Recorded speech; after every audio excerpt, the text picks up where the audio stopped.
Voilà, bonjour à tous. Voilà, c'est vraiment un plaisir de pouvoir de nouveau être rassemblés pour apprendre ensemble de la parole de Dieu. Et je souhaite la bienvenue pour ceux qui nous rejoignent pour la première fois. C'est un grand plaisir de vous accueillir. Et puis, pour ceux qui n'étaient pas là et pour ceux qui ne se rappellent plus, on a démarré une nouvelle série d'études intitulée Survol de la Bible, livre par livre. Et le but, c'est d'avoir un aperçu de chaque livre de la Bible afin de faciliter notre lecture quotidienne et personnelle, et aussi d'avoir une meilleure compréhension du message central des Écritures qui est l'Évangile. OK ? Donc, la dernière rencontre, on a fait un petit résumé, un petit survol général, un aperçu général de la Bible. Et je l'ai résumé ici, je l'ai affiché ici en format d'arbre. J'ai appris ça avec Juan.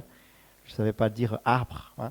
C'est un arbre, donc ça facilite un petit peu la visualisation. Je n'ai pas mis les livres, sinon ça serait trop gros.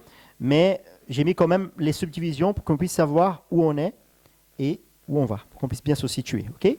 Donc, on a vu que la Bible est composée par 66 livres et elle peut être divisée en deux grandes parties.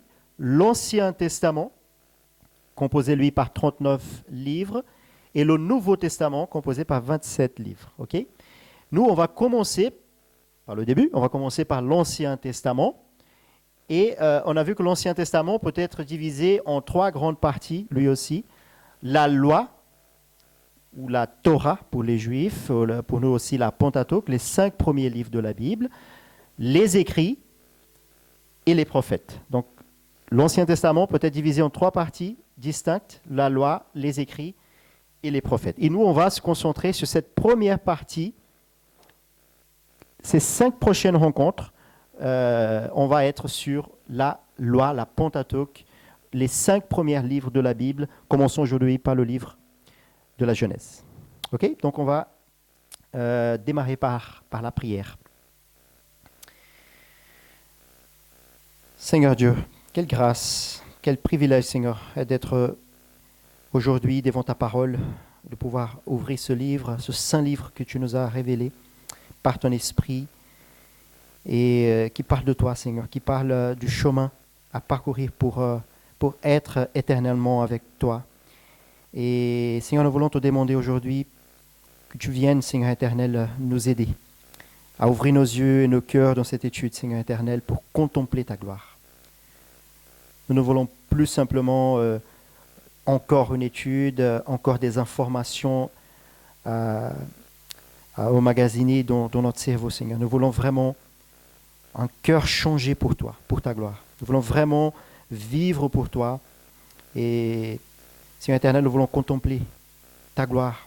Nous savons que, comme ta parole nous dit, Ésaïe, quand il a contemplé ta gloire, quand il a contemplé la majesté de ta gloire et ta sainteté tellement grande que les séraphins ne pouvaient même pas te regarder, ne pouvaient même pas toucher le sol parce que la flamme de ta sainteté embrasait tout le lieu.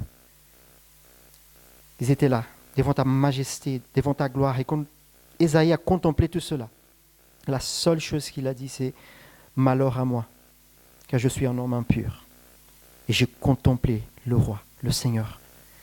Et Seigneur éternel, que cette disposition de cœur soit la nôtre aujourd'hui aussi.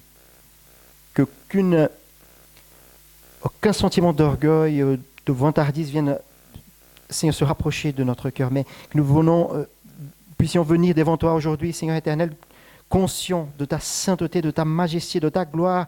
Et si nous sommes devant toi, c'est par grâce seulement. Et comme Ésaïe a été purifié par grâce ce jour-là, quand il a confessé ses péchés, ainsi aujourd'hui, que nous puissions aussi ouvrir nos cœurs devant ta présence et dire, Seigneur éternel, purifie-nous. Purifie-nous par ta sainteté. Et que tu puisses nous envoyer comme tu as envoyé Ésaïe, pour manifester ta gloire au milieu de ce monde de ténèbres. Manifeste ta gloire aujourd'hui parmi nous, Seigneur éternel, à travers tes saintes écritures. Ouvre nos yeux pour que nous puissions contempler ta gloire et te louer comme tu es digne d'être loué. Et que seulement toi reçois la gloire au nom de Jésus. Amen. Voilà, donc on va commencer. Alors, juste avant de commencer le livre de la Genèse, j'aimerais quand même faire quelques considérations que je trouve qui seront importantes pour la suite de notre étude. Parce que là, maintenant, on va rentrer dans les textes bibliques. On va rentrer dans les textes inspirés par Dieu, par le Saint-Esprit. On va rentrer dans la parole de Dieu. Et forcément, quand on rentre dans la parole de Dieu, on va être confronté à l'interprétation biblique. Et ça, c'est un sujet assez délicat, qu'il ne faut pas prendre à la légère. Il n'y a pas très longtemps, je discutais avec un ami qui m'a posé une question très pertinente. Il m'a dit, mais comment je peux savoir quelle interprétation biblique est la correcte? Si des fois, on a, sur un même texte des Écritures, on peut avoir 5, voire plus d'interprétations différentes, et des fois des interprétations même contradictoires ou en opposition l'une contre l'autre. Comment on peut se rapprocher au maximum possible de la vérité? Parce que la parole est la vérité, Dieu nous a révélé cette vérité, mais comment on peut se rapprocher au maximum possible de cette vérité? Pour beaucoup de personnes, l'interprétation biblique, c'est comme un labyrinthe. C'est quelque chose de complètement flou, de complètement subjectif. C'est quelque chose que, quand on lit un texte des Écritures, on doit l'interpréter, on doit le signifier à travers notre propre histoire ou nos propres expériences, notre propre sentiment ou nos propres philosophies. On doit interpréter les textes bibliques selon ce qu'on ressent. Et donc, ça devient vraiment un labyrinthe parce que chaque personne va prendre une voie différente. Pour ce genre de personnes, l'interprétation biblique serait vraiment un labyrinthe sans aucun cadre. Mais ce n'est pas du tout la vérité. Ce n'est pas du tout ce que devrait et doit être l'interprétation des Écritures. L'interprétation des Écritures suit un cadre très précis, très clair et très objectif, qu'on pourrait plutôt le comparer à une cible. Une cible, on peut se rapprocher au maximum possible du centre qui est la vérité. Ah voilà. Ah voilà. Super. Voilà, c'est un exemple pratique de la cible. Ça va là? Voilà.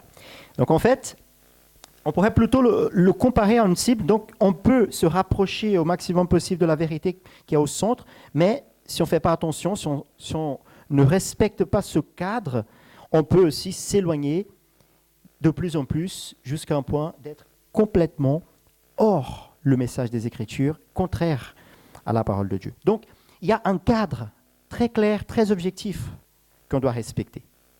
Et quel est ce cadre? Ce cadre, il n'est pas posé par nous, les hommes. Ce n'est pas nous qui posons des cadres à l'Écriture.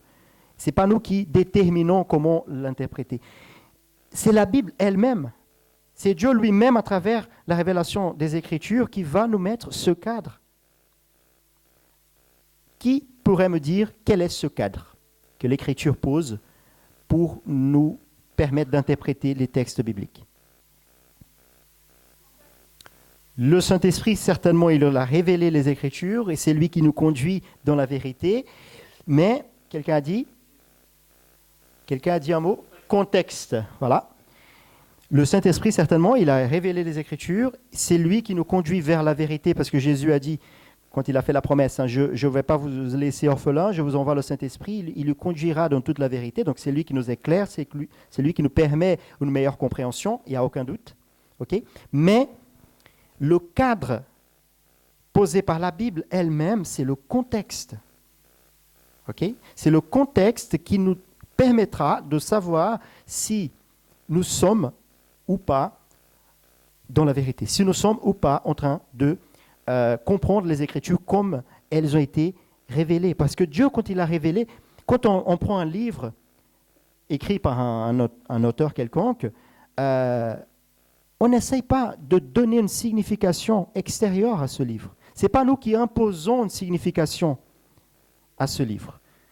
c'est l'auteur du livre qui avait un but quand il l'a écrit. L'auteur du livre avait un message à communiquer. Donc notre rôle quand on prend un livre et on lit un livre, ce n'est pas de le signifier, mais plutôt d'assimiler le message qui a été transmis à travers l'auteur de ce livre. Et de la même façon, les Écritures. Ce n'est pas à nous de lui donner des significations basées sur nos sentiments, sur nos idées, sur nos philosophies, mais c'est les Écritures elles-mêmes qui posent le cadre à travers le contexte, et à travers cela, nous pouvons comprendre vraiment ce que Dieu a voulu nous révéler à travers sa parole. L'apôtre Pierre, à propos de ce sujet, dans sa deuxième épître, le chapitre 1er, à partir du verset 20, il nous dit « Sachons tout d'abord vous-même qu'aucune prophétie de l'Écriture ne peut être un objet d'interprétation particulière, car ce n'est pas par une volonté d'homme qu'une prophétie a jamais été apportée, mais c'est poussé par le Saint-Esprit que des hommes ont parlé de la part de Dieu. » Donc, le mot prophétie ici, dans le texte original, a un sens beaucoup plus large de ce qu'on connaît et qu'on applique aujourd'hui. Pour beaucoup de personnes, la prophétie signifie tout simplement annoncer quelque chose qui va se passer dans le futur. Mais le terme prophétie dans l'Écriture dit respect à révéler quelque chose qui est caché, dit respect à conduire, à guider, à enseigner, à exhorter. C'est beaucoup plus large que parler seulement du futur. Donc, dans ce sens-là, ce que Pierre est en train de dire, c'est que toute l'Écriture qui est inspirée par Dieu, toute l'Écriture est une révélation de Dieu, donc dans ce sens, une prophétie. C'est Dieu qui nous révèle sa parole. Il révèle qui il est, il révèle comment nous pouvons être sauvés. Donc, nous ne pouvons pas, aucune prophétie de l'Écriture ne peut être un objet d'interprétation particulière. Je ne peux pas prendre l'Écriture et dire, bon, je pense que c'est comme ça que je dois l'interpréter. Mais je dois suivre ce cadre qui est le contexte. D'accord ? Et là, je vais vous donner un exemple un peu plus concret. Parce qu'il existe 3 types de contextes. On ne va pas s'attarder trop là-dessus. C'est vraiment une petite introduction pour nous. Ça va être utile pour la suite de notre étude. Mais il faut savoir qu'il existe 3 types de contextes. Okay ? Il existe le contexte immédiat, le contexte intermédiaire et le contexte large. Alors, le contexte immédiat, quand on lit un verset dans la Bible, les versets qui viennent juste avant, qui viennent juste après ce verset, c'est le contexte immédiat. C'est le contexte qui nous permet de comprendre le sujet dont elle est en train de parler à ce moment donné. Donc j'ai mis ici un texte, pour vous donner un exemple, de Philippiens, chapitre 4, verset 13. Je pense que vous avez tous entendu parler ou lu ce texte. Il a dit « Je peux tout par celui qui me fortifie. » Je peux tout par celui qui me fortifie. Vous connaissez ce texte ? Ça va ? Donc, alors, nous savons que ce texte est la parole de Dieu. Elle a été inspirée par Dieu, elle est la vérité. D'accord ?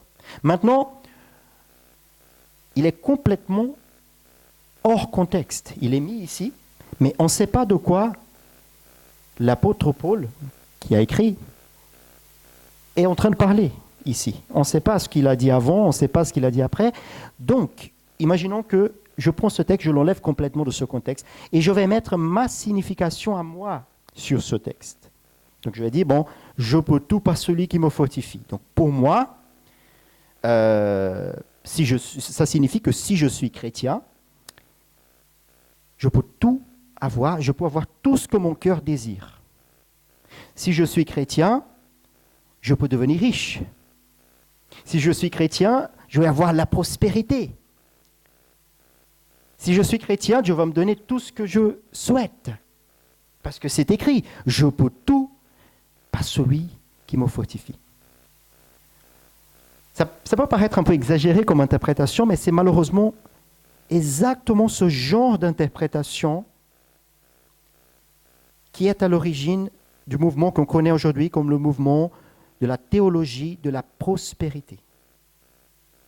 C'est un faux évangile qui détourne la parole de Dieu pour attirer les personnes avec des promesses temporelles, pour attirer les personnes à travers les bénéfices temporels. Donc, ils utilisent la parole de Dieu, ils utilisent le nom de Jésus pour faire des promesses temporelles, pour attirer les personnes. Et ces églises, elles sont remplies. Dans beaucoup de pays, notamment en Amérique et en Afrique, il y a beaucoup de ce genre d'églises qui font ce genre d'interprétation. Ça, c'est ce qu'on appelle hérésie. C'est enlever un texte de ce contexte, de ce cadre qui a le contexte, et imposer au texte mon interprétation personnelle ou ce que je souhaite obtenir à travers ce texte. Ce genre d'interprétation, il vide la croix de Christ de son sens. Il détourne complètement l'évangile. Ce genre de message, il inverse complètement parce que la Bible nous dit que Dieu est notre Seigneur et nous sommes ses serviteurs. Mais ce genre d'interprétation, il inverse. Et il nous met nous comme le centre et Dieu comme serviteur. Dieu, il existe tout simplement pour faire ce qu'on a envie qu'il fasse. C'est beaucoup plus grave de ce qu'on imagine. Donc, je ne peux pas, comme Pierre nous a dit tout à l'heure, je ne peux pas imposer mon interprétation à un texte. Pourquoi ? Parce qu'il y a un cadre. Quel est le cadre ? Le contexte. Donc ici, le contexte immédiat, je vais lire les deux versets qui viennent juste avant, le verset 11 et le verset 12, et on va voir si ça change quelque chose par rapport à mon ancienne interprétation. Okay ? Donc là, Paul va dire, ce n'est pas à cause de mes besoins que je dis cela, car j'ai appris à être satisfait de ma situation. Je sais vivre dans la pauvreté et je sais vivre dans l'abondance. Partout et en toutes circonstances, j'ai appris à être rassasié et à avoir faim, à être dans l'abondance et à être dans le besoin. Je peux tout par celui qui me fortifie. Et là, quand on prend le verset dans ce contexte, ça change radicalement le sens. Ce verset n'est pas en train de dire que si je suis chrétien, Dieu va me donner tout ce que j'ai envie, tout ce que je souhaite, je vais devenir riche, je vais devenir la prospérité va être sur ma vie. Ce n'est pas du tout ça. Ce que Paul est en train de dire ici, c'est que par la grâce de Christ, par celui qui me fortifie, c'est Christ, et il a parlé auparavant de l'évangile de Christ, par celui qui est mort pour moi sur la croix, par celui qui m'a donné la vie en lui-même, parce que c'est plus moi qui vis, c'est lui qui vit en moi. Et donc, maintenant, à cause de sa grâce, à cause de son amour qui brise mon cœur, qui démontre véritablement qui je suis et qui il est, et qui me met vraiment à son service, à vivre pour lui, pour sa gloire. Maintenant, je peux vivre dans n'importe quelle circonstance. J'ai appris à vivre dans la pauvreté. J'ai appris à vivre aussi dans l'abondance. J'ai appris à avoir faim et à être rassasié. J'ai appris à vivre dans n'importe quelle circonstance. Je peux être persécuté à cause de l'évangile. Je peux souffrir à cause de l'évangile. Je peux être abandonné par ma famille, par mes amis à cause de l'évangile.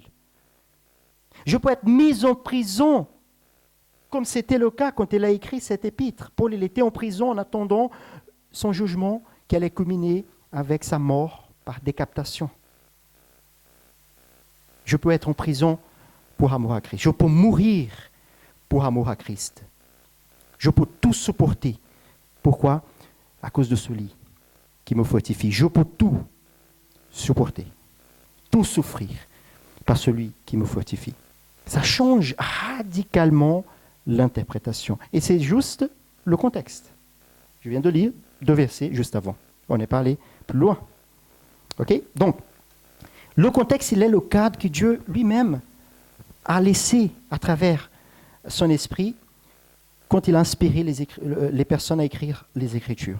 Et on doit respecter ce cadre. OK ?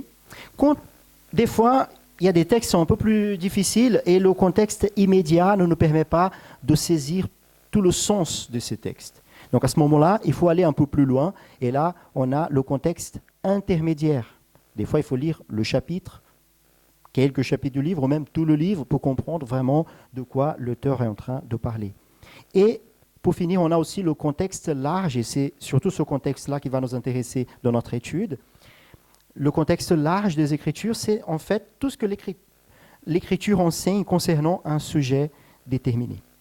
Donc quand je lis de Genèse à Apocalypse, et je prends un sujet, on va voir par exemple, qu'est-ce que la Bible nous enseigne concernant la personne de Dieu ? Donc, je lis toute la Bible et là, je peux formuler ce qu'on appelle une doctrine. Okay? Une doctrine, c'est un ensemble d'enseignements bibliques concernant un sujet donné. Donc, ça, c'est le contexte large. Et c'est ça qu'on va essayer de voir à travers notre étude, parce qu'on va voir les livres, on va voir des lignes générales pour connaître ce cadre large des Écritures, les doctrines centrales des Écritures. Okay? Et donc, quand je vois tout ce que la Bible dit concernant la personne de Dieu, je peux formuler une doctrine. Par exemple, la doctrine de la Trinité, c'est une doctrine biblique concernant la personne de Dieu. Quand je vois tout ce que la Bible nous enseigne concernant Christ, on peut formuler une doctrine. La doctrine, par exemple, de la divinité de Christ. Quand on voit tout ce que la Bible dit concernant le salut, là, on peut formuler des doctrines, comme par exemple la doctrine de la justification par la foi. Et ces doctrines, elles sont importantes. Pourquoi ? Parce qu'elles sont le cadre large, le cadre majeur des Écritures. Et quand une interprétation de la Bible blesse, touche un de ces doctrines centrales, là, ça devient une hérésie. Là, ça devient un faux évangile. Et on a vu les apôtres ont combattu sévèrement les faux évangiles, comme Paul en Galates, par exemple, va dire, c'est un message maudit. Il va à ce point-là. D'accord ? Donc, tout cela pour dire qu'il y a un cadre. L'interprétation biblique n'est pas un labyrinthe, comme on a vu ici. Complètement flou, subjectif. Non, l'interprétation biblique, il y a un cadre très clair, il y a une cible à atteindre, et pour cela, il faut respecter ce cadre qui est le contexte. Est-ce que ça va jusqu'ici ? Okay. Voilà, donc pourquoi j'ai dit tout cela ? Pourquoi je me suis attardé un petit peu sur ce sujet ? C'est parce que, en fait, c'est de notre responsabilité en tant que chrétiens de connaître ce cadre. La Bible nous stimule, elle nous ordonne même, elle a comme commandement que nous devons avoir le discernement pour savoir si un message vient de Dieu ou pas. Si une interprétation biblique est correcte ou pas. Si un enseignement est correct ou pas. C'est notre rôle. C'est notre responsabilité. Okay ? Et là, on est en famille. Hein, on est en petit nombre. C'est un bon lieu pour qu'on puisse exercer cela. C'est un bon endroit pour qu'on puisse pratiquer cela. Okay ? De voir vraiment, d'essayer de comprendre le cadre, d'essayer de le saisir, et si jamais on sort du cadre, il faut qu'on soit attentif pour revenir vers le cadre. D'accord ? Donc de temps en temps, je vais faire une petite glissade, je vais sortir du cadre exprès pour voir si vous êtes attentif, et c'est à vous de me dire, oups, attention, là, je crois que vous sortez du cadre. Et si je sors sans faire exprès, c'est à vous aussi. Pourquoi ? Parce que, oui, les faux prophètes, ils seront jugés sévèrement. Ceux qui enseignent la parole seront jugés beaucoup plus sévèrement de ceux qui l'entendent. Mais vous n'êtes pas libérés de cette responsabilité. Vous n'allez pas pouvoir arriver le jour du jugement et dire, je ne savais pas, c'est lui qui m'a trompé, là, le prédicateur, là, ou celui qui faisait l'étude biblique, il était à côté de la plaque. Mais c'est à vous de connaître ce cadre, et c'est le but de notre étude, c'est de connaître ce cadre, pour que quand on entende une prédication, pour que quand on entende une prédication sur YouTube, pour que quand on entende quelqu'un parler de l'évangile, on puisse tout de suite dire, oups, ça sort du cadre. Et le cadre, c'est la parole de Dieu, c'est le contexte. Okay ? Donc ça, c'est vraiment, vraiment très important. Bon, tout cela dit, maintenant, on va pouvoir commencer vraiment le livre. Et Ruben arrive au bon moment. On n'a pas encore... Bonjour Ruben. On n'avait pas encore commencé le livre en soi. Donc voilà, on va commencer donc le livre de la Genèse. Ok ? Donc le livre de la Genèse, ou en hébreu Bereshit, c'est le terme, je ne sais pas si je prononce bien, je ne connais pas du tout l'hébreu, mais c'est un terme qui signifie commencement. En fait, c'était la tradition juive. Ils utilisaient tout simplement le premier mot ou la première phrase de chaque livre pour donner comme titre. C'est beaucoup plus tard que notre culture va mettre des titres plutôt l'idée centrale du livre ou quelque chose qui parle de l'ensemble du livre. Mais avant, c'était tout simplement le premier mot, la première phrase de chaque livre. Donc, de ce sens-là, le premier mot de la Bible, au commencement, Dieu a créé le ciel et la terre. Donc là, c'est le mot Bereshit et c'est le titre de la Bible hébraïque. Dans nos Bibles, à nous, on va utiliser plutôt le terme en grec, Genesis, qui signifie origine, et c'est ce terme-là qui va servir pour nos traductions donc, de Genèse. Okay? Mais Genèse, elle ne parle pas que de la création et de l'origine de l'univers, même si le titre dit cela. C'est pour cela que c'est important de comprendre d'où viennent ces titres, en fait, parce que dans ces cultures-là, le titre, c'était juste le premier mot. Mais ce livre, il ne parle pas que de la création, il ne parle pas que de l'origine de l'univers, il va parler même seulement dans les 2 premiers chapitres de cela. Mais ce livre, il va beaucoup plus au-delà, il va beaucoup plus loin. Il va parler aussi de la chute de l'homme par le péché et le déroulement de toute l'histoire de l'humanité en conséquence de cette chute du péché. Et surtout, Genèse nous donne aussi, depuis le début, dans le chapitre 3, la façon à travers laquelle Dieu va rédimer l'humanité, va sauver l'humanité de la condamnation du péché. Okay? Donc c'est un livre vraiment passionnant et on va donc essayer de le survoler un petit peu. Alors, donc, comme on a vu lors de notre étude d'introduction, on va essayer de voir quelques éléments de chaque livre de la Bible. On va faire le petit survol, puis à la fin, on va essayer de faire les liens donc, de ce livre avec l'histoire de la rédemption. C'est le but. Okay? Si on lit un livre de la Bible et qu'on n'arrive pas à l'attacher, à le relier au message central des Écritures qui est l'Évangile, on risque vraiment de faire des interprétations qui ne sont pas correctes. Okay? Donc, le premier aspect de ce livre, l'auteur. Alors, qui est l'auteur? Qui a été l'auteur du livre de la Genèse? Moïse, voilà, donc la réponse facile. Et c'est le cas non seulement pour ce premier livre, mais pour les 5 premiers livres de la Bible, la tradition juive le reconnaît. Hein. Moïse comme l'auteur de la Genèse et des 5 premiers livres de la Bible, la Pentateuque, comme on a vu la Torah. Il est aussi reconnu par des personnages du Nouveau Testament. Hein, des textes du Nouveau Testament nous confirment Moïse comme auteur du livre de la Genèse. Ce qui pourrait me dire un personnage biblique du Nouveau Testament qui va confirmer que Moïse est vraiment l'auteur des premiers livres de la Bible.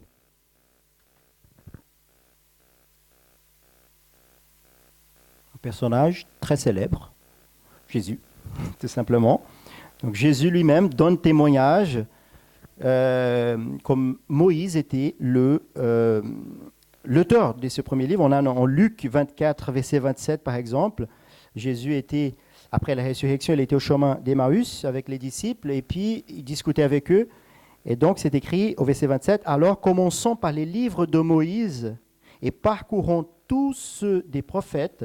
Jésus leur expliqua ce qui se rapportait à lui dans toutes les Écritures. » Donc Jésus lui-même donne témoignage. Quand Jésus donne un témoignage, c'est absolument vrai. Donc c'est Moïse l'auteur du livre de la Genèse.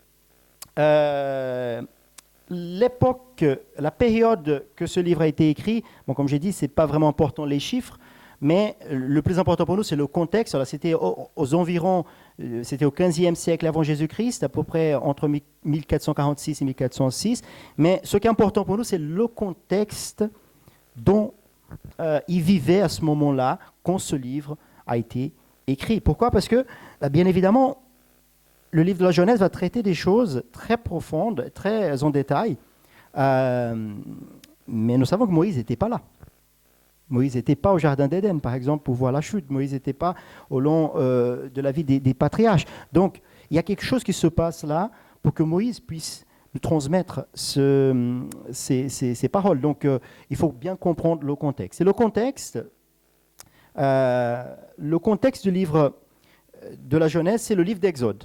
Donc, c'est un petit peu compliqué parce que là, il faut qu'on puisse aller un petit peu plus en avant pour revenir après. D'accord? Mais je vais essayer de faire au plus vite. Donc, le contexte du livre de la Genèse, ça commence par l'histoire des patriarches. Hein. Dieu, quand il a créé toutes choses en perfection, l'homme a désobéi, donc il a péché, et donc ça entraîne la chute, ça va entraîner des conséquences catastrophiques pour toute l'humanité, mais Dieu avait un plan. Et le plan, c'est le plan de la rédemption, le plan du salut qui commence à être révélé depuis le début, comme on va voir. Et donc, Dieu va faire alliance avec les hommes. La façon à travers laquelle il va se révéler aux hommes, la façon à travers laquelle il va démontrer comment il va les sauver, c'est à travers les alliances. Dieu va faire alliance avec les hommes. Donc il fait une alliance avec un homme appelé Abraham. Après, il va changer son nom en Abraham. Cet homme, en fait, Dieu va faire une alliance avec lui et toute sa descendance. Donc, cette alliance sera renouvelée avec la descendance d'Abraham, donc Isaac, son fils. Ensuite, avec le fils d'Isaac, Jacob, qui Dieu va changer son nom en Israël. Et les enfants de Jacob ou d'Israël, eux, vont former des tribus. Et 12 tribus. Et ces 12 tribus, c'est les 12 tribus d'Israël ou tout simplement le peuple d'Israël. Okay? C'est de là qui vient donc le peuple d'Israël, le peuple de l'Alliance. Okay? Et donc ce peuple, pour les raisons qu'on va voir, sera amené en Égypte. Il sera mis en esclavage pendant 400 ans là-bas. Plus de 400 ans. Et Dieu va envoyer un libérateur, quelqu'un qui va les libérer de cet esclavage qui vivait depuis des siècles. D'accord? Et cet homme s'appelait Moïse. OK? Et donc, Moïse va, à travers Dieu, va utiliser Moïse pour libérer le peuple d'Israël de l'esclavage d'Égypte. Et quand ils étaient dans le désert, Dieu va appeler Moïse dans une montagne, le mont Sinaï, et là, il va parler avec Moïse. Moïse va rester 40 jours dans cette montagne. Et Dieu va parler avec lui, et c'est à ce moment-là, certainement, que Dieu lui a révélé. Dieu lui a révélé la loi, par exemple, Dieu lui a donné la loi, mais certainement, Dieu lui a aussi inspiré pour qu'il écrive le livre de la Genèse. D'accord? Donc, Moïse va écrire ce livre, inspiré par Dieu. Certainement qu'à ce moment-là, les personnes, c'était culturel, la majorité des traditions étaient communiquées oralement. C'était une tradition orale, okay, qui a été communiquée du père au fils, de génération en génération. Mais on sait bien que quand quelque chose n'est pas écrit, ça se perd, ça se déforme, ça s'efface. Et donc le but, c'était vraiment de enregistrer cela de façon solide. D'accord? Et donc, ça va nous amener directement au but. Pourquoi Dieu a révélé cela à Moïse? Mais juste avant, on va voir un peu les sujets. Quels sont les sujets abordés dans ce livre? Alors, donc, il va parler de la création et de son propos. Quel était le but de la création? Il va parler de la chute par le péché et ses conséquences. Il va parler de l'alliance de Dieu avec un homme et sa descendance. Et il va parler aussi et surtout de l'histoire du peuple de l'Alliance, qui est le peuple d'Israël. Mais quel est donc le but pour lequel ce livre a été écrit? Donc, dans ce contexte qu'on vient de voir, ils étaient en Égypte. Ce peuple était en Égypte depuis plus de 400 ans. Ils étaient en esclavage. Ils passaient par un moment très difficile. Et donc, Dieu envoie Moïse pour les libérer. Mais on est dans un contexte polythéiste. On est dans un contexte où en Égypte, où les personnes étaient polythéistes. Ils croyaient en beaucoup de dieux différents. D'accord? Ils croyaient que les choses de la création étaient des dieux. Ils croyaient qu'un arbre était un dieu, ils croyaient qu'un fleuve était un dieu, ils croyaient que Pharaon était un dieu, les animaux, etc. Et donc, ce peuple d'Israël connaissait le Dieu véritable. Ils avaient certainement entendu parler de lui, mais maintenant, ça devient quelque chose de très lointain. Ça devient de l'histoire ancienne. Il y a 400 ans qu'ils sont là, sous le lourd poids de l'esclavage. Certainement, ils commençaient à s'en douter. Certainement, ils commençaient à ne plus croire. Et donc, il fallait que cette mémoire soit ravivée de façon vraiment très claire. Et donc, pour que ce peuple, qui était maintenant imprégné par cette culture polythéiste, puisse revenir au Dieu véritable. Qu'il puisse comprendre vraiment que ces choses que les Égyptiens adoraient étaient que de la création, mais pas le Créateur, qui est le seul digne d'être honoré et adoré. Donc c'était vraiment le but de ramener le peuple d'Israël vers le Dieu véritable. Il avait pour but aussi de donner une identité au peuple d'Israël. Donc le peuple, ils étaient là comme esclaves, ils avaient perdu son identité, et donc maintenant, Dieu va les enlever, va les libérer de cet esclavage, va les donner la loi. C'était la manifestation de la perfection morale de Dieu pour que ce peuple puisse avoir une identité qui vienne de Dieu et pas une identité de leur couture, une identité d'où ils vivaient ou comme ils vivaient maintenant.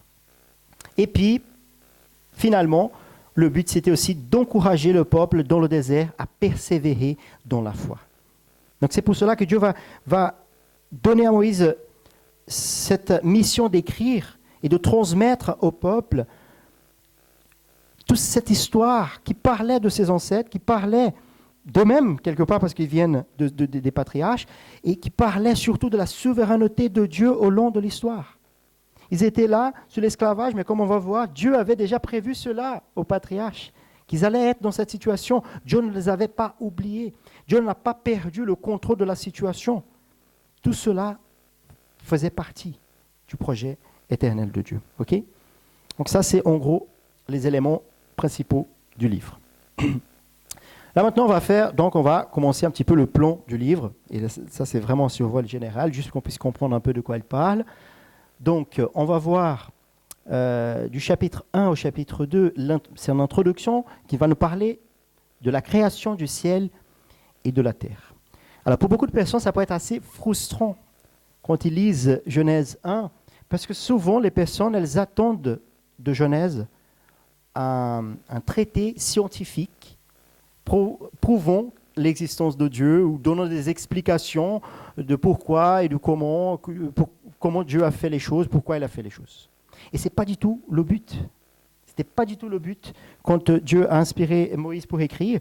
Le but, ce n'était pas de prouver l'existence de Dieu, ni d'expliquer la création. Pourquoi ? Parce qu'il parlait à un peuple qui croyait déjà dans l'existence de Dieu, qui connaissait déjà, mais qui avait besoin d'être rappelé.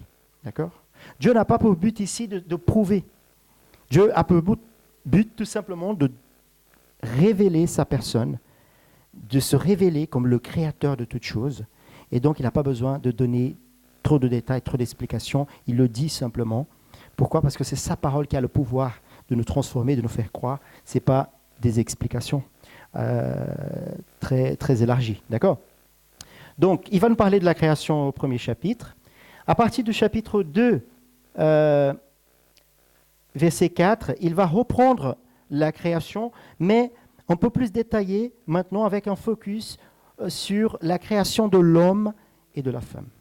Et là, c'est vraiment le but de parler de l'histoire de l'humanité. C'est vraiment le but de démontrer à l'homme pour quelle raison il a été créé, quel était le but de Dieu quand il a créé l'homme. Okay? C'était manifester sa gloire au milieu de la création. Gérer la création, c'est avec Dieu. Dieu nous a fait à son image, à sa ressemblance pour manifester sa gloire. Et à travers notre travail, à travers la façon dont on allait gérer cette création, on allait manifester la gloire de Dieu. C'était le but avant le péché. Mais le péché va nous détourner de ce but. Donc, il va parler de la première alliance de la loi. Cette première alliance de la loi, les théologiens l'appellent comme ça parce que c'était le seul moment de l'histoire de l'humanité où l'homme avait la possibilité d'être sauvé par les œuvres. Il avait la possibilité de continuer au jardin d'Éden s'il obéissait à ce commandement. C'est le seul moment de l'histoire où l'homme a le libre arbitre. D'accord ? Et donc, c'est la première alliance. Dieu va donner tous les fruits pour qu'il mange, mais un arbre, l'arbre de la connaissance du bien et du mal, Dieu va interdire. Pourquoi c'était l'alliance de la loi ? C'était la seule condition pour que l'homme puisse rester devant la présence de Dieu à travers l'obéissance. Mais nous savons bien, malheureusement, qu'il a désobéi. Ça va venir au chapitre 3. Donc le chapitre 3 va nous parler de la chute, justement, la désobéissance de l'homme et de la femme, qui va entraîner donc des conséquences non seulement pour Adam et Ève, mais pour toute l'humanité. Comme représentant de la race humaine, le nom Adam signifie homme, ok ?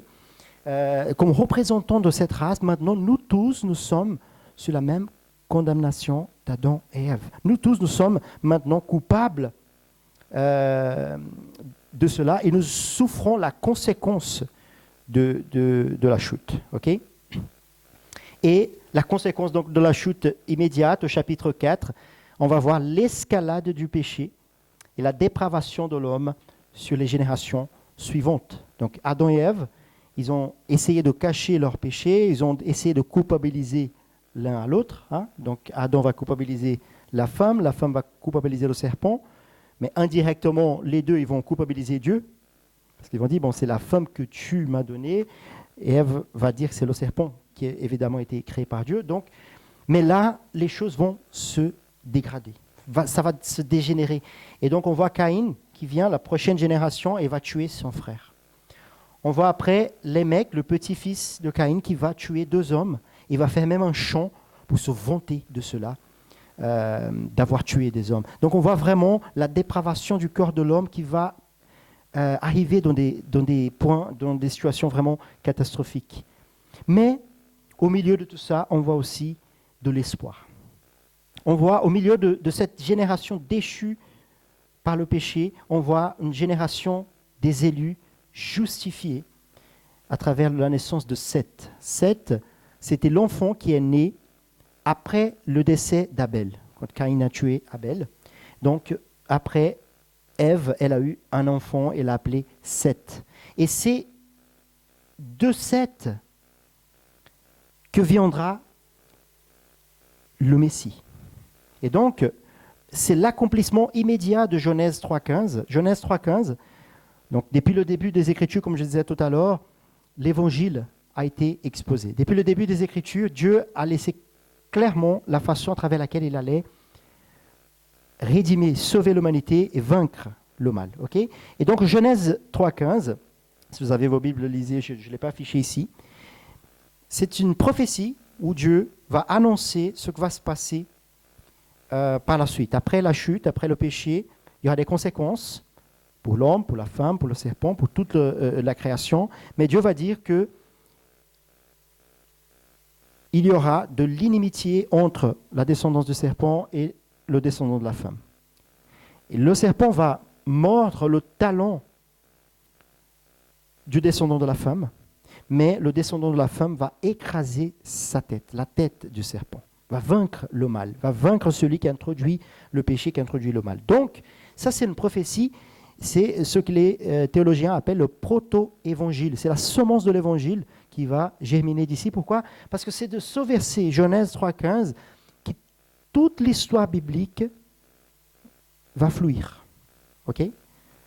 Toute l'histoire des Écritures à partir de là vient de cette prophétie-là. Pourquoi ? Parce que là maintenant, ce descendant de la femme va venir pour écraser la tête du serpent, pour vaincre le mal définitivement.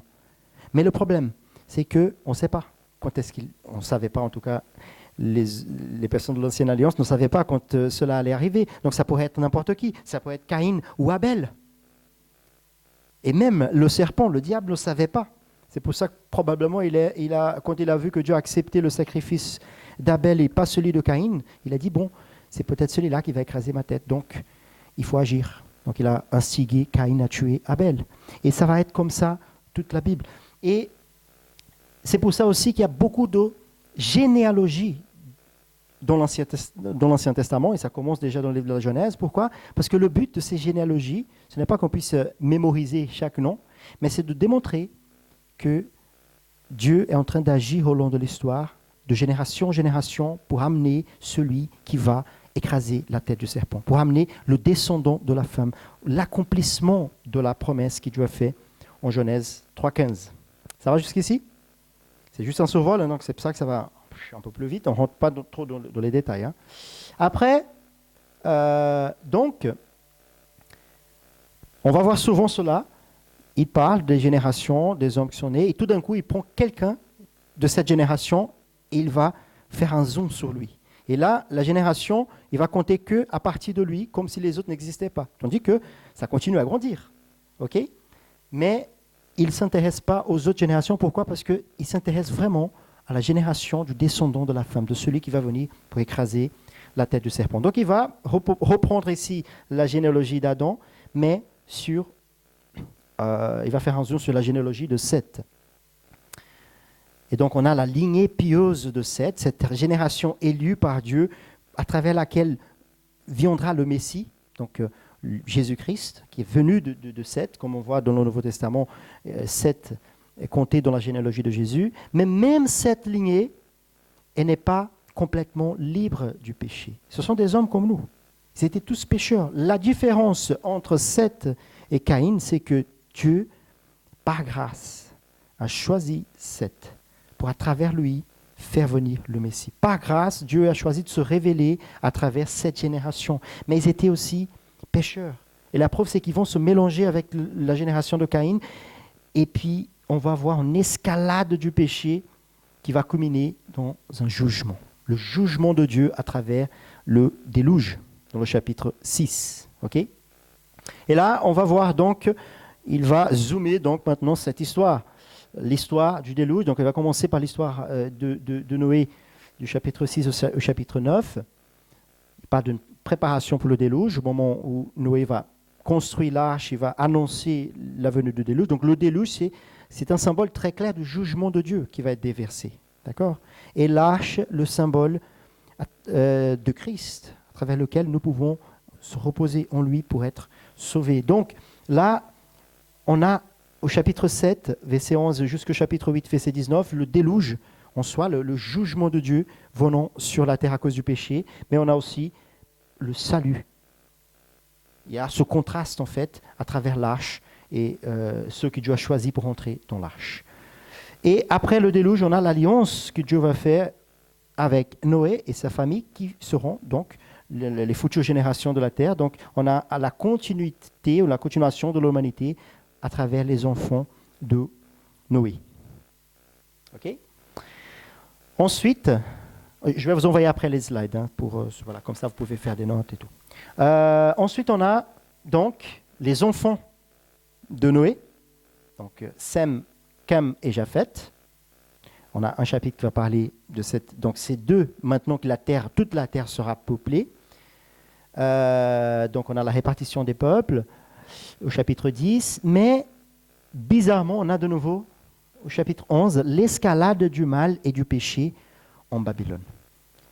Et ça c'est intéressant parce que on voit que malgré le fait que le déluge a nettoyé la terre quelque part, c'est ce que Pierre nous dit dans son épître, il fait un parallèle entre le baptême chrétien et le déluge. Et il va dire, ainsi comme Dieu a nettoyé la terre, a fait un baptême de la terre symboliquement à travers le déluge, nous aussi nous devons faire cette purification extérieure à travers le baptême. Sauf que, ainsi comme le déluge n'a pas été puissant pour nettoyer la terre du péché, parce qu'elle a exercé du jugement sur les personnes, les pécheurs qui sont morts, mais elle n'a pas nettoyé les cœurs. De la même façon, les symboles extérieurs, comme le baptême, ne sont pas puissants pour nettoyer notre cœur. Il fait juste une purification extérieure symbolique. C'est ce que Pierre nous dit en faisant parallèle avec le déluge. Donc c'est exactement ça qui va se passer. Le déluge n'a pas été suffisant pour nettoyer le cœur de l'homme. Pourquoi ? Parce que le cœur de l'homme ne peut pas être purifié par quelque chose qui vient de l'extérieur. C'est seulement Dieu lui-même qui peut nous purifier de l'intérieur vers l'extérieur. C'est que le Saint-Esprit qui peut faire cela, et cela va être annoncé au long de toute l'Écriture, majorement par les prophètes comme Ézéchiel, qui va dire « Dieu va changer votre cœur, un cœur de pierre, il va changer dans un cœur de chair. » Donc là, on voit clairement que ça c'était vraiment quelque chose de symbolique, mais le péché il continue là, dans les générations suivantes. Après, on a la descendance de Sem. Donc des trois enfants de Noé, Dieu va choisir un de ses enfants pour de sa génération continuer la lignée jusqu'au Messie. Okay ? Donc, il va parler de la descendance de Sem. Et puis, c'est de sa descendance qui viendra donc un homme appelé Abraham. Et c'est un personnage très très important du livre de la Genèse, non seulement du livre de la Genèse, mais de toutes les Écritures, parce que Dieu l'a choisi pour faire alliance avec lui et avec sa descendance. Et ça va être vraiment beau. Dieu va se révéler énormément à travers cet homme. Donc on peut voir l'ampleur quand on voit la généalogie d'une personne, un chapitre, quelques versets. Tout d'un coup, on a 14, 15 chapitres pour parler de la famille d'un homme, de l'histoire d'un homme. Donc là, c'est que Dieu a mis l'accent dessus, c'est parce que c'est vraiment important. D'accord. Donc là, on va parler un peu, voilà, on va voir un peu les informations de la famille d'Abraham, l'alliance de Dieu avec Abraham et sa descendance. Et puis, donc Dieu va l'appeler, il habitait dans une terre lointaine, il vivait dans un contexte polythéiste, qui croyait en beaucoup de dieux, en plusieurs dieux. Et puis tout d'un coup, Dieu se révèle à lui, Dieu l'appelle et il croit, il suit, il va dans une autre terre que Dieu va l'amener. Et Dieu va faire alliance avec lui. Donc on a au chapitre 15 la ratification de l'alliance. Dieu va donner un signe qu'il va faire à travers cette alliance, qui est la circoncision, qui va être très importante quand on va voir notamment Exode et Lévitique. On ne va pas rentrer là-dedans pour l'instant, parce qu'on va voir ça plus en détail après. Mais c'était le symbole, le signe de l'alliance, la circoncision. Et on a la naissance d'Isaac, qui est le fils de la promesse. Donc Dieu va faire une promesse à cet homme, Abraham, qui était déjà âgé, son épouse aussi. Et Dieu va faire une promesse en disant que c'est de sa descendance que Dieu allait faire de lui une grande nation, qui allait peupler vraiment la terre, qui allait vraiment... il allait avoir beaucoup de descendance vraiment très grande, comme les étoiles du ciel, comme la poussière de la terre. Mais il commence à accomplir cette promesse à travers Isaac.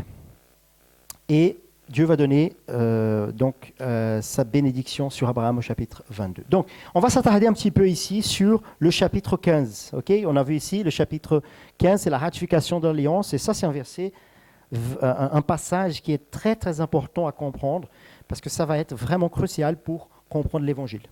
D'accord ? Alors là, on a donc Genèse 15, à partir du verset 9. Vous pouvez accompagner de vos Bibles, si c'est trop petit ici. Donc c'est écrit à partir du verset 9. Donc Dieu va parler à Abraham. Okay. L'Éternel lui dit, prends une génisse de 3 ans, une chèvre de 3 ans, un bélier de 3 ans, une tourterelle et une jaune colombe. Abraham prit tous ces animaux, les coupa par le milieu et mit chaque morceau l'un vis-à-vis de l'autre. Mais il ne partagea pas les oiseaux. Okay. Donc, jusqu'ici, ça peut paraître très bizarre comme rituel. Hein. Il prend les animaux, il prend 3 animaux, et donc il va couper les animaux au milieu. Okay. C'est quelque chose qui est étrange pour nous, parce que dans notre culture, ça ne se fait plus, bien évidemment, et c'est quelque chose qu'on n'a pas vraiment trop entendu parler. Mais si on rapporte dans le contexte actuel, pour rester un peu plus clair, quand on va faire un contrat, et c'est ce qui est en train de se passer ici, Dieu est en train de faire une alliance avec Abraham. Donc une alliance, c'est un contrat qui est firmé entre 2 parties. OK ? Normalement, on va voir plus en détail, mais normalement, c'est un contrat qui est firmé entre 2 parties. Qu'est-ce qu'on fait aujourd'hui ? Quand on fait un contrat avec quelqu'un, un contrat de loyer ou un contrat de vente, qu'est-ce qu'on fait normalement ? On va chez le notaire et on fait 2 copies. Une copie pour moi et une copie pour la personne avec qui je fais le contrat. D'accord ? Donc ces 2 copies validées par le notaire vont donner foi que ce contrat, il est vrai. De façon que si je modifie ce contrat, je vais ajouter quelque chose pour mes bénéficiaires, j'annule le contrat. Pourquoi ? Parce que la copie de comparaison, elle n'est pas pareille. Donc, c'est pour cela qu'on fait 2 copies pour donner foi. Alors, à l'époque, il n'y avait pas de papier, il n'y avait pas de notaire. Hein. Culturellement, c'était leur façon de firmer leur alliance, leur contrat. Donc, qu'est-ce qu'ils faisaient ? Ils prenaient un animal et ils coupaient l'animal au milieu. OK ? Et ils passaient ensemble, les 2 parties, les 2 qui étaient en train de firmer un contrat, ils passaient ensemble au milieu de cet animal. Mort, bien évidemment, parce qu'elle a été coupée au milieu. Et donc, le sang de cet animal versé, et pour cette culture, le sang était très important parce qu'il représentait la vie d'un animal. Donc, l'animal, il a versé sa vie pour que ce contrat soit validé. Okay. Donc, c'était quelque part le notaire qui donnait foi à cette alliance. Et donc, ils passaient ensemble au milieu de l'animal.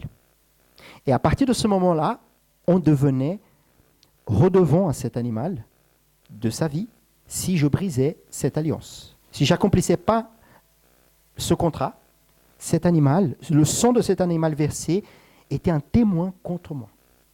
Okay? Ça, c'est un peu le contexte de ce rituel de l'époque. Et ça, c'est très important de comprendre parce que pourquoi Dieu a demandé à Abraham de faire cela. Pour nous, ça peut être un peu flou, mais pour Abraham, c'était très clair. Dieu va faire un contrat. Je ne sais pas trop ce qu'il va faire, mais il me demande de couper des animaux. Donc, c'était très clair dans leur culture. Et puis, il attend. Il reste là. Et puis, ça continue au verset 12, là. Au coucher du soleil, un profond sommeil tomba sur Abraham. Et voici qu'il fut assailli par la terreur et une grande obscurité. Et donc, Abraham était là, il attendait, mais tout d'un coup, il a été pris par une terreur. Pourquoi? Parce que Dieu s'est manifesté à lui. Ça, c'est la sainteté de Dieu. Et Abraham, comme nous tous, sommes dans un état de séparation de Dieu à cause du péché. Donc, la manifestation de Dieu apporte la crainte. Et donc, Abraham, il a tremblé, il a vu que la gloire de Dieu se manifestait, donc il a eu peur. Parce qu'il savait que Dieu se rapprochait. Et donc l'Éternel lui dit, « Sache que tes descendants seront étrangers dans un pays qui ne sera pas à eux. On les réduira en esclavage et on les opprimera pendant 400 ans. » C'est ce que je disais tout à l'heure. Le livre d'Exode, c'est l'accomplissement de cette prophétie-là. Dieu a annoncé à Abraham, beaucoup de temps avant, que sa descendance allait être esclave dans un pays lointain pendant 400 ans. D'accord ? Et donc, ça c'est la souveraineté de Dieu qui conduit toute l'histoire. Okay? Et là, cependant, il continue à dire, Dieu, cependant, la nation dont ils seront esclaves, c'est moi-même qui la jugerai, et ils sortiront ensuite avec des grandes richesses. Encore une prophétie qu'on va voir l'accomplissement en Exode. Quand le soleil fut couché, à partir du verset 17 maintenant, quand le soleil fut couché, il y eut une obscurité profonde, et un feu fumant et des flammes passèrent entre les animaux partagés. Normalement, dans un contrat comme celui-là, les deux parties passaient ensemble. Okay? Mais ici, on ne voit pas Dieu appelant Abraham en disant « maintenant, on va passer ensemble ». Dieu passe tout seul au milieu de l'animal, à travers, comme des flammes, okay? Au milieu des animaux. Ce jour-là, l'Éternel fit l'alliance avec Abraham, en disant, c'est à ta descendance que je donne ce pays, celui qui va du fleuve d'Égypte jusqu'au grand fleuve. Donc, ça c'est très, très important de comprendre, c'est que l'alliance de Dieu n'est pas, même s'il y a des similarités avec un contrat, elle n'est pas comme un contrat humain où il y a deux parties et nous on doit accomplir notre partie et lui il va accomplir sa partie. L'alliance de Dieu, lui, il fait le contrat, lui, il accomplit sa partie, lui, il accomplira notre partie aussi.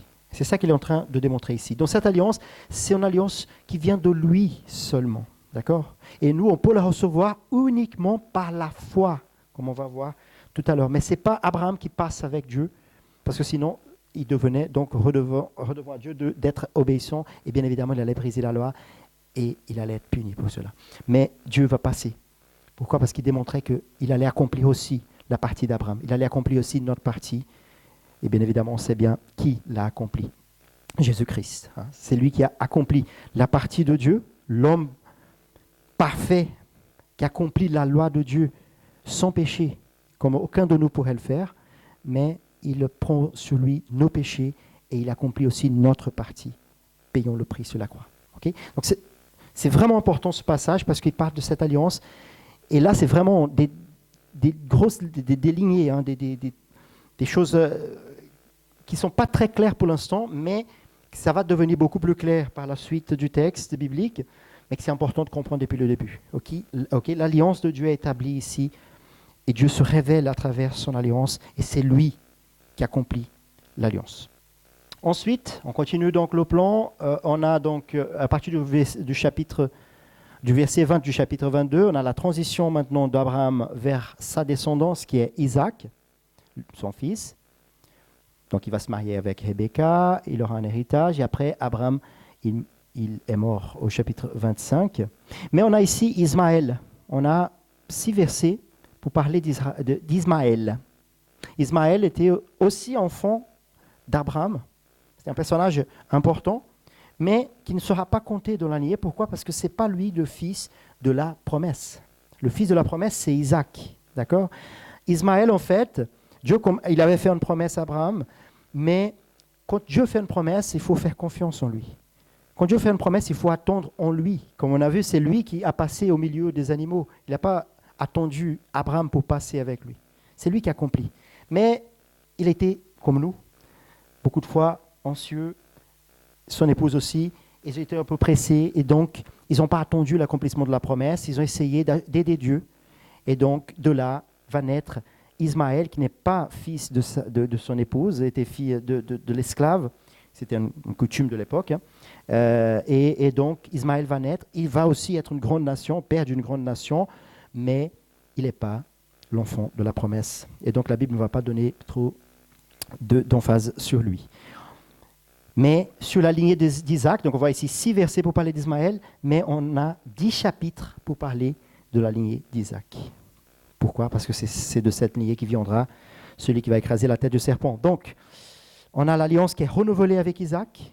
Donc, Dieu fait alliance avec un homme, mais Dieu renouvelle cette alliance. Pourquoi ? Parce que l'alliance avec Dieu est une alliance personnelle. On ne peut pas utiliser de l'alliance qui est faite avec des autres. On doit nous-mêmes renouveler cette alliance avec Dieu. On doit nous-mêmes être renouvelés par cette alliance. On a la descendance d'Isaac, donc il aura 2 enfants, Jacob et Ésaü.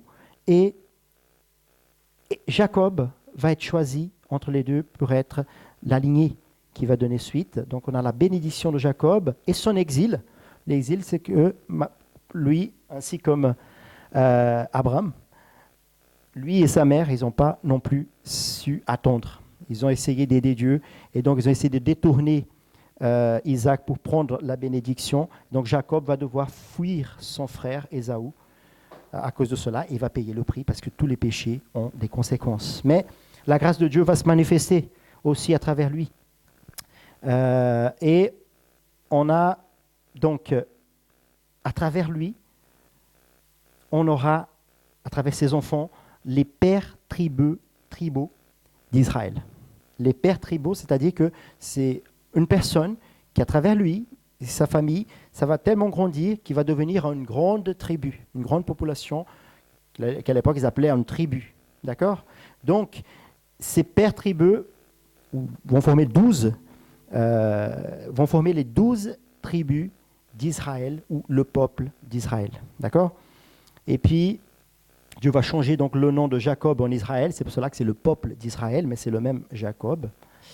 Et on a une réconciliation de Jacob avec son frère Ésaü quand il revient. On a de nouveau un petit chapitre pour parler de la lignée d'Ésaü. Il n'est pas oublié. Ça continue, ça va devenir une grande nation, mais il n'est pas non plus choisi. Et donc là, la lignée de Jacob, ça va du chapitre 37, verset 2, jusqu'à la fin du livre. Donc ça prend vraiment de l'ampleur. Pourquoi ? Parce que là, il va parler du peuple d'Israël, le peuple de Dieu. Donc, parmi ce peuple, parmi ces enfants d'Israël qui vont former les tribus, les 12 tribus d'Israël, il va donner un accent très important à Joseph. Même si ce n'est pas de Joseph qui viendra le Messie, parce que le Messie vient de la tribu de Juda, qui était un frère de Joseph.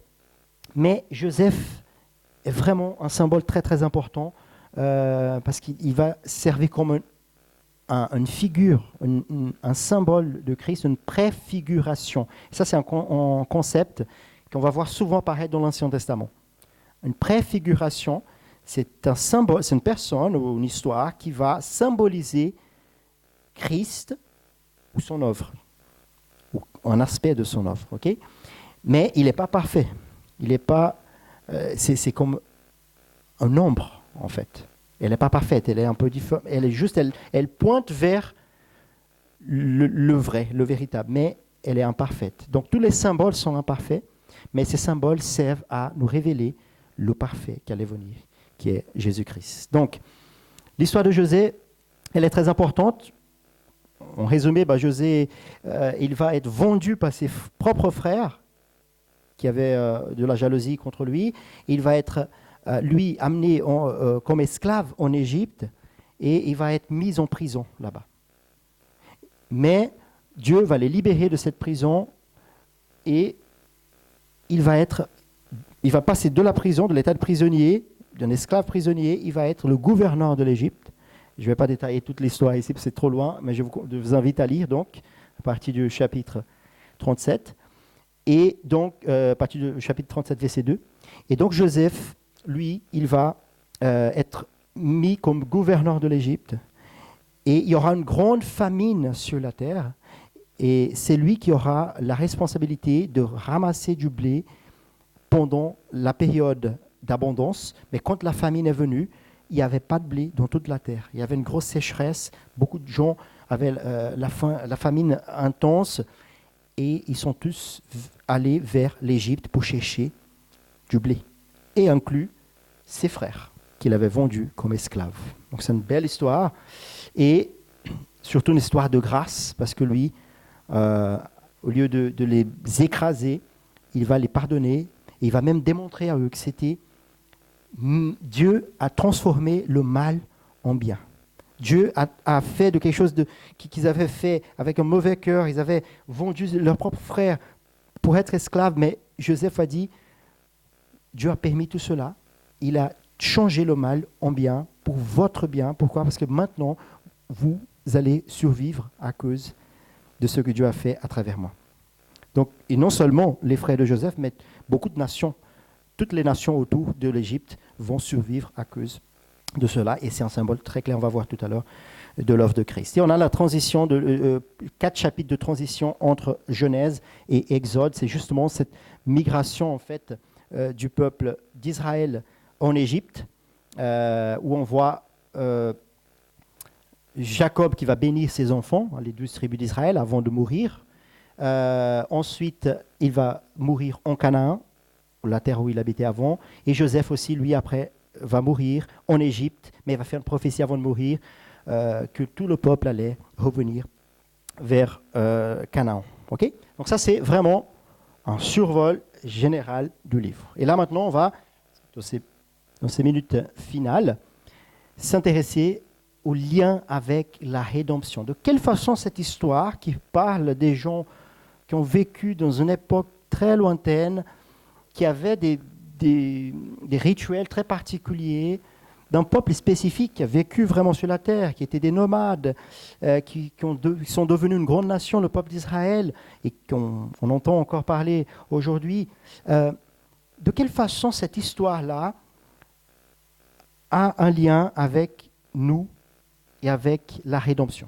Et donc c'est ça qu'on va essayer de voir un petit peu, de quelle façon ce livre nous révèle la personne de Dieu, nous parle de notre condition en tant qu'homme et nous révèle aussi la personne et l'œuvre de Jésus-Christ.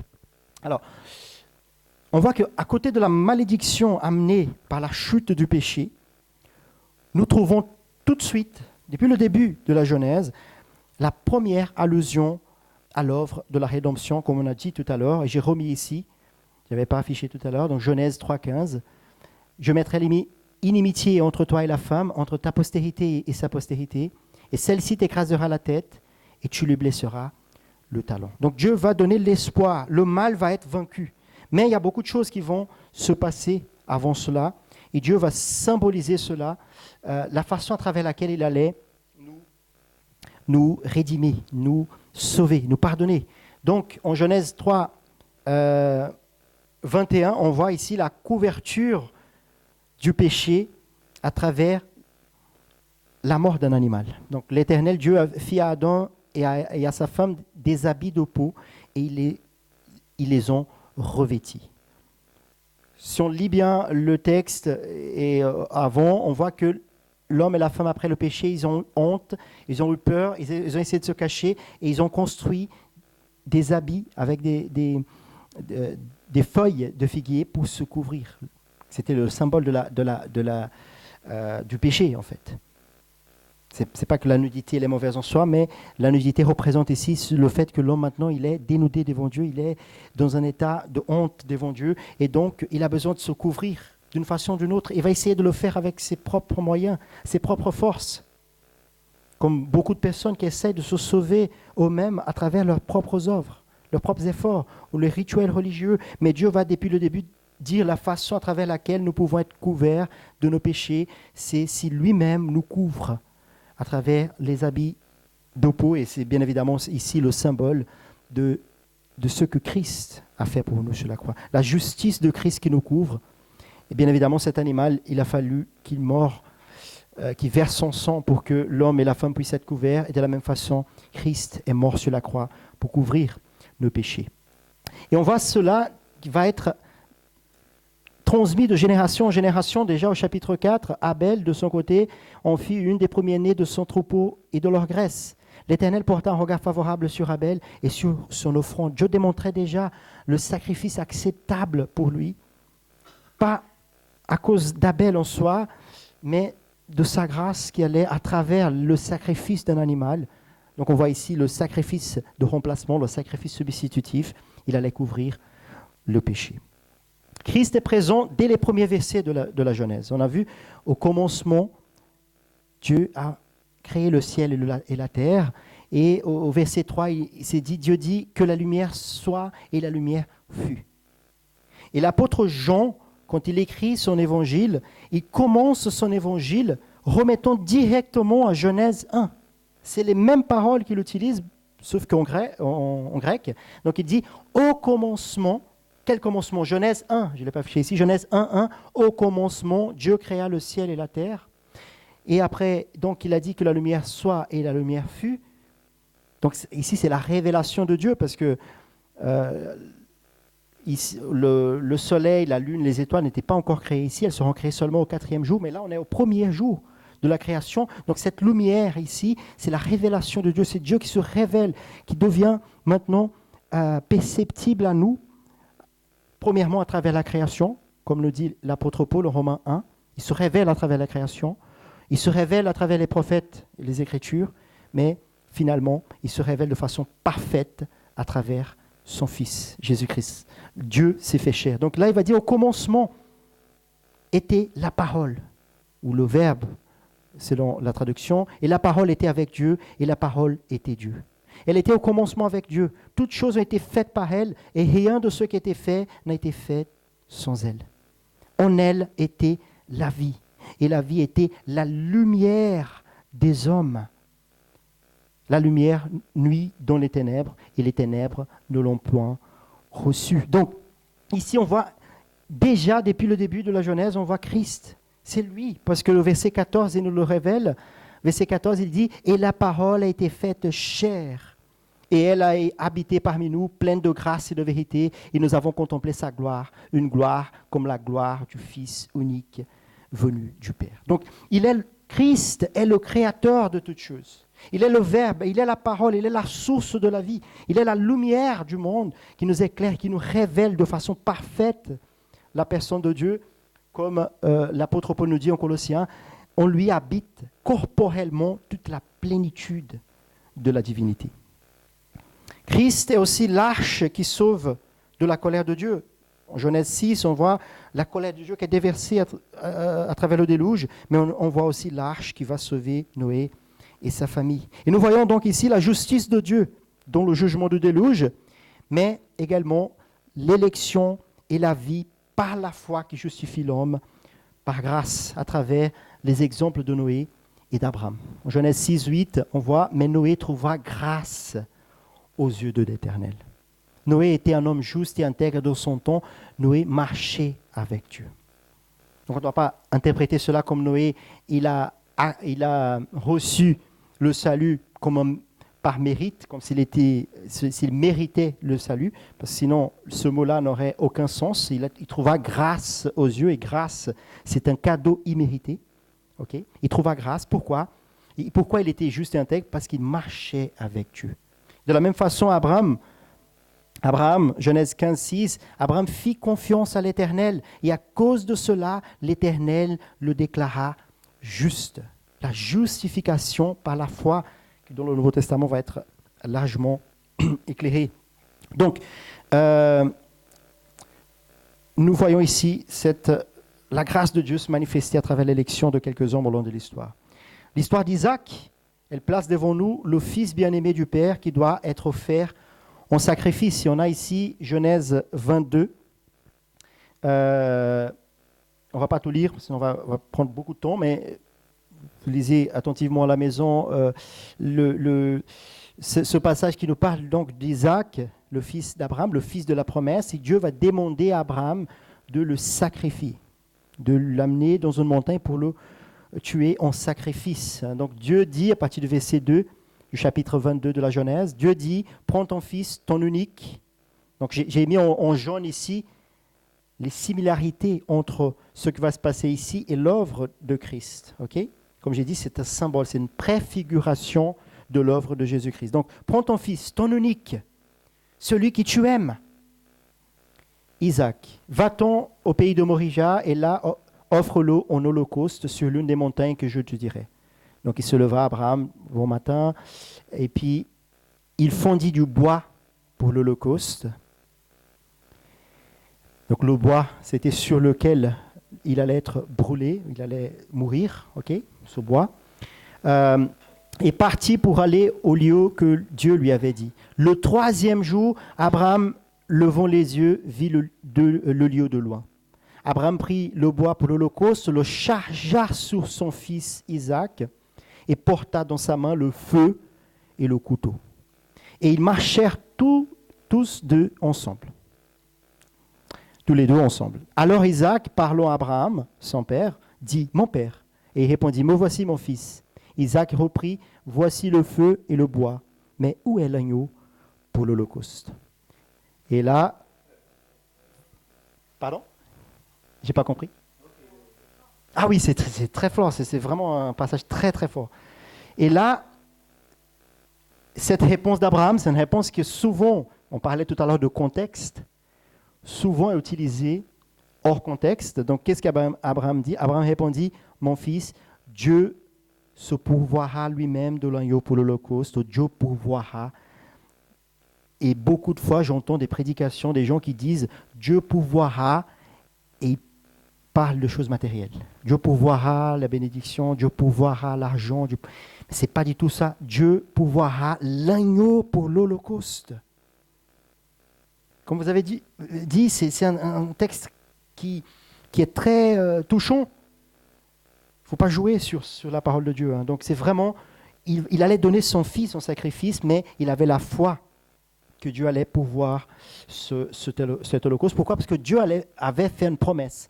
C'est de sa descendance-là, que Dieu va peupler, il va faire une grande nation. Donc Abraham savait que Dieu était puissant, même pour le faire revenir de la mort, comme l'Épître aux Hébreux nous dit. Donc, Abraham leva les yeux et vit derrière lui un bélier retenu dans un buisson par les cornes. Et Abraham alla prendre le bélier et l'offrit en holocauste à la place de son fils. Faites bien attention aux détails du texte. Donc, en résumé ici, on voit Isaac qui a un remplaçant, ok, pour ce jour-là, mais Christ, il n'a pas eu un remplaçant. Pourquoi ? Parce que c'était lui-même notre remplaçant.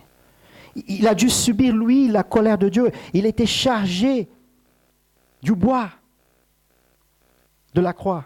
Il était chargé de nos péchés, de la culpabilité de nos péchés, de nos fautes. Et il a souffert le feu, le couteau, ici, la colère de Dieu qui était versée sur lui, qui devait venir sur nous. Il a dû subir la colère de Dieu à notre place. Donc le Fils unique et aimé de Dieu, le Fils unique et bien-aimé du Père, sans péché, sans faute, a dû mourir à notre place. Il est l'agneau de Dieu qui enlève le péché du monde, comme le dit dans l'évangile de Jean 1, 29. Donc, c'est vraiment un symbole très très clair. J'ai voulu, même si c'est un texte un peu long, j'ai voulu l'aborder ici. On a aussi l'histoire de Joseph, comme on a vu tout à l'heure, avec ses frères. Elle va présenter tout le chemin d'Israël avec son Messie. Donc, de la même façon que José, qui a été trahi, vendu par ses propres frères comme esclave, mais après il est sorti de la prison pour être gouverneur de l'Égypte. Et c'est grâce à lui donc ses frères ont été sauvés. Christ aussi, il a été trahi par ses frères israélites, par son peuple, le peuple qu'il aimait, le peuple qu'il est venu pour sauver. Il a été trahi et il a été mis dans la prison de la mort. Mais il a vaincu la mort, ainsi comme Joseph qui est sorti de cette prison pour aller être gouverneur de l'Égypte. Christ, il est sorti de la prison de la mort, ressuscité. Il est ressuscité au troisième jour, glorieux en royauté, et c'est grâce à lui que nous avons la vie, ainsi que comme le peuple à cette époque-là a pu avoir la vie à travers le blé qui était en Égypte, à travers la gestion de Joseph. Là, on a le blé de la parole de Dieu qui nous sauve, et Jésus-Christ a dû subir la mort pour cela. Mais il est ressuscité, c'est la bonne nouvelle de l'Évangile. Donc de façon globale, on a le paradis perdu par le premier Adam qui est restauré par le dernier Adam. C'est une figure que l'apôtre Paul va utiliser en 1 Corinthiens 15, 45-49. Donc Genèse nous parle de ce premier Adam qui a tout gâché, qui a perdu ce paradis, mais l'Évangile, l'espoir de l'Évangile nous parle de ce deuxième Adam qui vient pour le restaurer. Donc, à partir du verset 45, c'est pourquoi il est écrit « Le premier homme, Adam, devient une âme vivante. Le dernier Adam, et le dernier Adam ici, c'est Christ, okay, est devenu un esprit vivifiant. » Mais ce qui est spirituel n'est pas le premier, c'est ce qui est animal. L'animal ici, c'est le charnel, ok? Ce qui est spirituel n'est pas le premier, c'est qu'animal. Ce qui est spirituel vient ensuite. Le premier homme tiré de la terre est terrestre. Le second homme est du ciel. Tel est le terrestre, tels sont aussi les terrestres. Et tel est le céleste, tels sont aussi les célestes. Et de même que nous avons porté l'image du terrestre, nous porterons aussi l'image du céleste. C'est un texte très complexe, parce qu'il parle ici de la résurrection des morts, il parle ici de la deuxième venue de Jésus, et on va recevoir des corps glorifiés, incorruptibles. On va pas pouvoir interpréter tout le texte ici, mais en résumé, ce qu'il est en train de dire, c'est que ce qui a été perdu par le premier homme, Adam, le deuxième Adam est venu pour restaurer tout cela et nous donner donc l'image du céleste. Parce que nous avons été créés à l'image et ressemblance de Dieu, mais nous avons perdu cela à cause du péché. Mais le deuxième Adam, Jésus-Christ, l'homme parfait, est venu pour restaurer notre image, l'image de Dieu en nous. Okay? C'est Christ donc, le descendant de la femme qui est venu pour écraser la tête du serpent au prix de sa propre vie. En Galates 3,16, c'est écrit « Or, les promesses ont été faites à Abraham et à sa postérité. » Il n'est pas dit « et aux postérités », comme s'il s'agissait de plusieurs, mais en tant qu'il s'agisse d'une seule, et à ta postérité, c'est-à-dire à Christ. Ici, on a l'apôtre Paul en train d'interpréter Genèse 15, quand Dieu dit à ta descendance. Et quand il dit cela, quand il dit ici, et à sa descendance, donc il était en train de parler d'une descendance spécifique, ce n'était pas de toute la descendance d'Abraham, mais c'était à sa descendance, et cette descendance, c'était une personne, c'était Christ. Ok? Donc ça, c'est l'accomplissement de la promesse de Genèse 3,15. Cette promesse était pleinement accomplie ici, dans le Nouveau Testament, par Jésus-Christ. Donc, c'est en lui que nous recevons pleinement toutes les bénédictions promises à Abraham, car par son obéissance, accomplissant toute la loi de Dieu à notre place. Comme j'ai dit, c'était impossible pour nous de le faire. Il s'est fait pécher pour nous, pour qu'en lui, nous puissions être faits justice de Dieu, comme Paul nous dit en 2 Corinthiens 5, 21. Nous pouvons maintenant être justes seulement parce que Christ a pris celui de nos péchés. Dieu lui a fait pécher. Il a fait devenir péché, même s'il n'avait pas péché.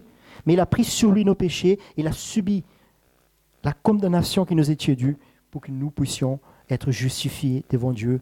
Et ce n'est pas le moyen de la foi, comme on a vu, que les patriarches ont aussi été justifiés.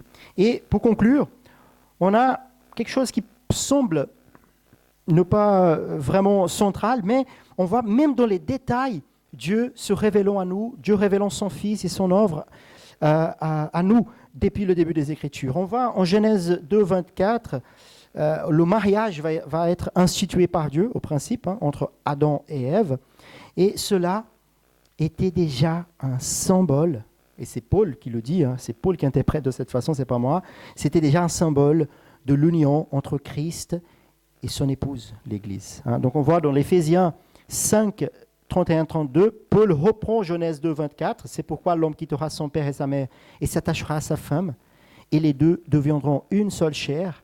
Et Paul va interpréter cela au verset 32. Ce mystère est grand. Je dis cela par rapport à Christ et à l'Église. C'est-à-dire, ce mystère est grand, pas de l'union de l'homme et de la femme. Ça, c'est naturel. Dieu a institué cela depuis le début.